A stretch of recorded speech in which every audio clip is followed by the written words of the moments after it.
Deuxième jour de grève, donc avec des petits nouveaux ce matin dans les entreprises. Oui, des élèves de 3e, c'est aujourd'hui que démarre leur semaine de stage obligatoire en entreprise. Bonjour Laure d'Autriche. Bonjour. Problème avec la grève, ça s'annonce très compliqué. Ah oui, parce que pour les collèges, tout est calé depuis des mois. Certains établissements ont décalé cette semaine de stage, mais c'est rare. Dans la plupart des cas, ils ne peuvent pas faire marche arrière. Les élèves ont leur convention de stage signée. Les entreprises aussi ont pris des engagements. C'est un stage obligatoire pour les jeunes de 3e. Ils doivent donc se débrouiller pour y aller. La consigne des collèges est souvent celle-ci. Il y a la grève, ce n'est pas une excuse, a-t-on répondu à ces collégiennes dans le 17e arrondissement de Paris.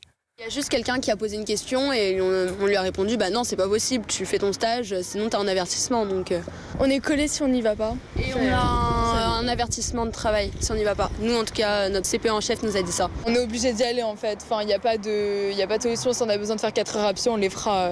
Et l'une de ces adolescentes fera donc aujourd'hui 6 km à pied, aller et retour jusqu'à la Fédération française de football dans l'ouest de Paris où elle doit faire son stage. Alors il n'y a pas que le côté sanction. Les 3e savent bien que c'est important, ce stage, et surtout le rapport de stage qui va suivre compte pour le brevet à la fin de l'année, dans la prise en compte des points. Quand vous avez la chance de pouvoir faire un stage à la Fédération française de football, vous les faites, les 6 km à pied, même sous la pluie.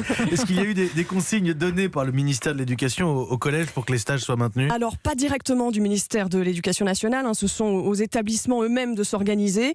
Dans son collège du 10e arrondissement de Paris, le chef d'établissement Didier Georges, qui est aussi membre du syndicat des personnels de direction de l'Éducation nationale, a une dizaine de jeunes de 3e qui ont des stages loin de chez eux. Très souvent, le stage en province, il est à côté de chez la tata, à côté de chez les grands-parents, enfin voilà. Donc les parents ont aussi un peu modifié la logistique qu'ils avaient élaborée au départ pour permettre à l'enfant quand même de vivre cette période d'observation le plus confortablement possible. Et évidemment, Laure, ce sera compliqué aussi dans les entreprises qui vont devoir accueillir ces jeunes. Et oui, parce que chaque jeune est sous la responsabilité d'un tuteur qui s'engage à lui montrer son travail, sauf que les salariés, eux aussi, sont impactés évidemment par la grève, entre ceux qui arrivent en retard au bureau, ceux qui font du télétravail, ceux qui ont pris des RTT.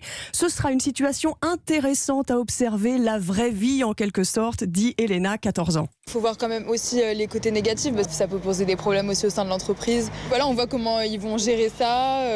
Il y aura des salariés en moins, des personnes qui seront en retard. Je pense que ça va un peu décaler les emplois du temps de chacun. Voilà, la vraie vie. Et pour ces jeunes, c'est parfois la première étape de leur parcours professionnel. Pendant ce stage de 3e, certains vont découvrir un métier qui va les passionner et qu'ils voudront peut-être exercer plus tard. La vraie vie. J'aurais une petite fille, moi, si j'avais un stage à la Fédération française On de l'a foot, bien compris, Mathieu. j'irais en petite foulée, j'irais en courant, comme ça j'arriverai plus vite. Je ne sais pas si vous serez revenu après Europe 1 pour faire ce métier. Merci. Laure d'Autriche, c'était l'enquête du 8h.